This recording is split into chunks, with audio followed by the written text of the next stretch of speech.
Hi, welcome to the Market Alert for Wednesday, 16th of March 2022, an auspicious day because the Fed is actually going to raise rates, well, allegedly, this evening. I doubt they'll backtrack on that. They're probably going to do it, but it won't be like they say, 7 increases during the year, that's for sure.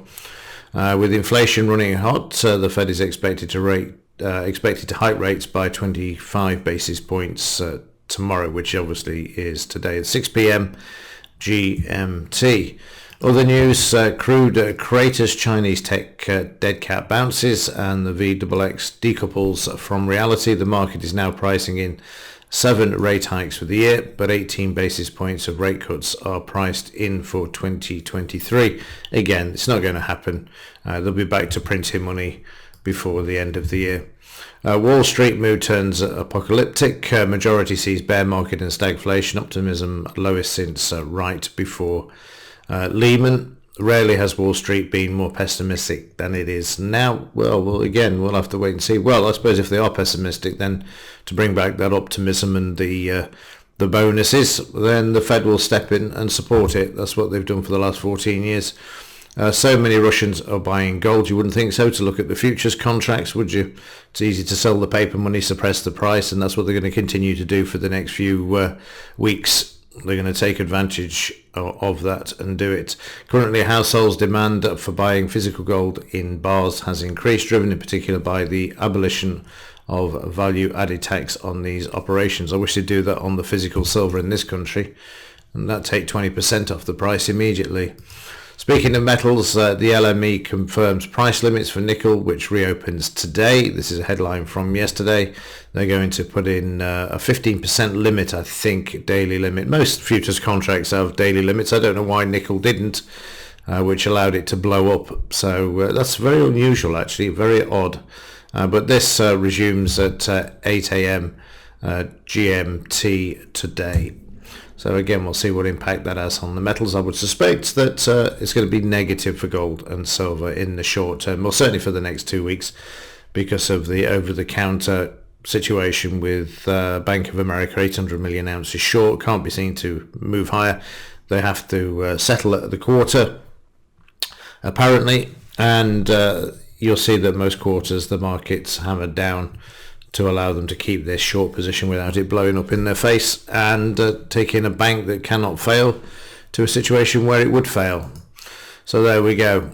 Anyway, what isn't failing is the stock market. It continues to move to the upside. Yesterday the market traded lower and then reversed and moved to the upside. Prices traded down to 78% yesterday afternoon, then reversed and moved to the upside. We're now about to take out the 78.89. The rate hike is already discounted into the market, so it's only going one way when this is announced at 6 p.m. It can't go any other way, can it really? It may fizzle, it may go up and then fizzle and then start to move down from tomorrow, but expect the market to move up because it's already factored into the market. Unless, of course, the market moves up strongly beforehand, then it will be factored in. So watch this high to the left, and then having managed to move the market high during the day, they will then go short on it, because it's certainly a negative thing for the market, but I'll have to wait and see. Yesterday, as you say, you can see that the market was moved down to the 78% retracement in the 30-minute chart. The momentum was starting to switch. It was oversold, divergence, crossover, retracement, double bottom at the S1, and then it was a one-way bet to the upside. The market actually moving yesterday. Let's have a quick look from the low to the high. I'll just see if this will work. Up to the high. There you can see 937 points for that move yesterday. So up nearly 1,000 points on the prospect of rates rising. And also, again, we've got these ceasefire thing. Again, it turned up yesterday afternoon instead of mid-morning. There you can see. I mean, they're going to drag this one out, aren't they? Every day they're going to use it to actually bring the market back, which they've done now for goodness knows how many days, to send the market back to the upside. And in the German DAX, you can see prices doing exactly the same, retracing quite nicely. You can see heading for 78, taking out the 20-bar moving average and the 62% retracement and the the highs to the left there in one fell swoop on the overnight, already up strongly, as you can see there. So 78.89 is the upside targets today. It's looking great for the stock markets. You wouldn't even know there was a war on, would you? Incredible. Like I say, the ceasefire, just the rumours of ceasefire is enough for these crooks to bring back the market. Unbelievable. 30-minute chart, look, you can see already just shot up another 100 points while I'm recording. So again, yesterday in the 30-minute chart, you can see the market oversold there as it moved down from the DP. You can see all of the criteria. Again, the momentum starting to switch, crossover, divergence at the low, and then it was just a matter of the market continuing to move to the upside where it is now, back through the R1. Like I say, the daily chart is your friend on this one, as it is any other day, but that 78 is the next upside target coming to you live, no doubts, from 7 a.m. when the futures market opens, and then the cash market at 8 a.m. as well. Bit more detail in yesterday's market. If you have a look at the 5-minute, you'll see that prices became overbought.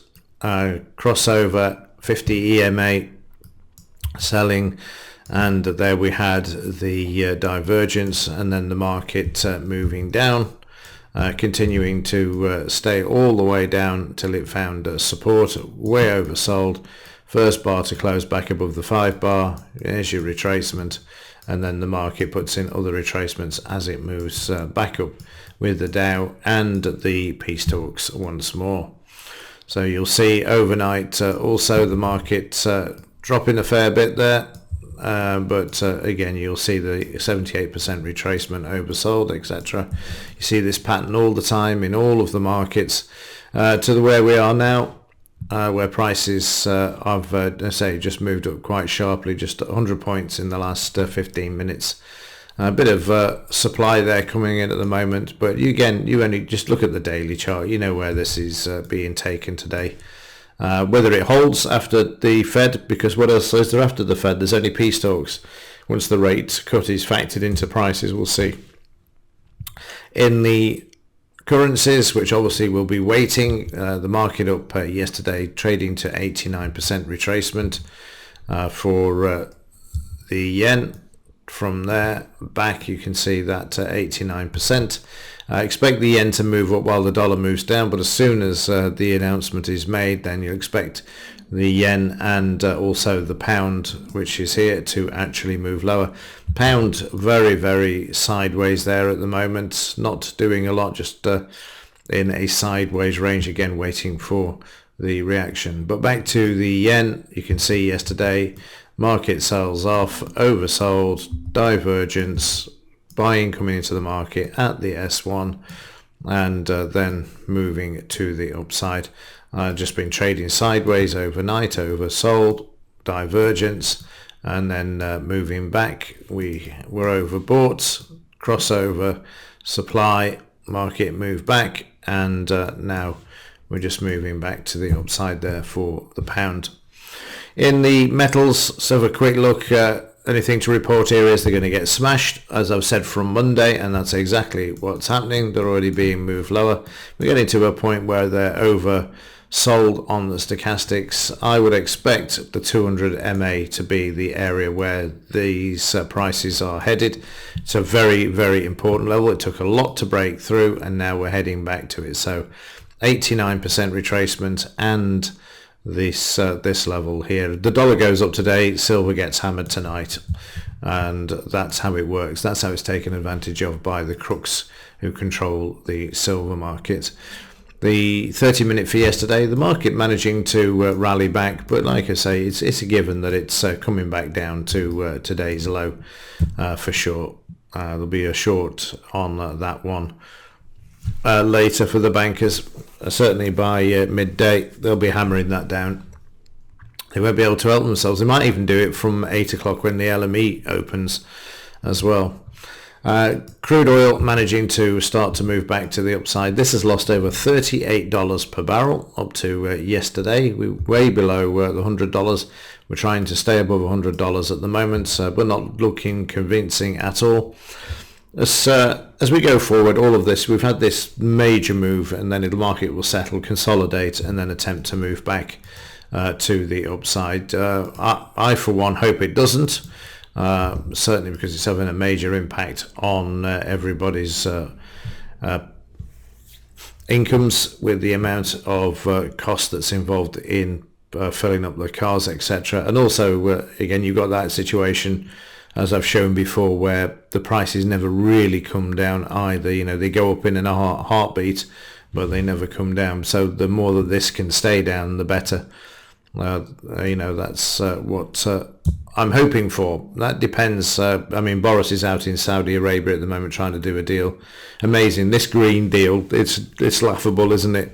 You know, net zero, and Boris is flying around trying to make sure we've got oil and gas. Amazing. Absolutely amazing. The hypocrisy once more. Smoke and mirrors. Gold also down 78.89 as well. Big selling in gold yesterday as well. Look at that volume, massive. Again, this is going lower. They're going to bring it down. We're at 1900. If it breaks 1900, we're coming back down to the 1800 level, which won't take a lot to do. Anything to keep the gold market down, the silver market down, is a hedge against inflation. They daren't let it go because of the short position that of 800 million ounces that has been leased by Bank of America from JP Morgan. It's got nothing to do with fundamentals. It's got to do with keeping the bankers in business and making sure that they make billions in profits off rigging markets. And, you know, just go and do the research. That's all I'll say on that one. And you'll find out for yourself. Okay, I've just noticed on the other screen that the DAX has spiked. You'll see there it's gone up again. And is heading up to that 78% retracement. It's going to do that before even the futures markets open. Got another 5 or 10 minutes before they open, but you'll see there the market moving up quite sharply in the DAX at the moment. Okay, just before I go, let's just check the news. Obviously, we've got the FOMC, but also core retail sales, which are forecast to have dropped, which is going to be useful for smashing the silver market. We've got crude oil inventories out today as well. Looks like there's still a shortage of that. The big one, obviously, is this. We're looking at 0.25% increase in the interest rate, 25 basis points. That is at 6 p.m, but that's going to be factored into the market, I do believe, given the way the market's rising at the moment, before the announcement at 6 p.m. Then that means the market's free to move down because they will have already brought it up and, like I say, taken account of that and priced it in. Okay, that's it for this one. As ever, thanks for watching. See you in the next one.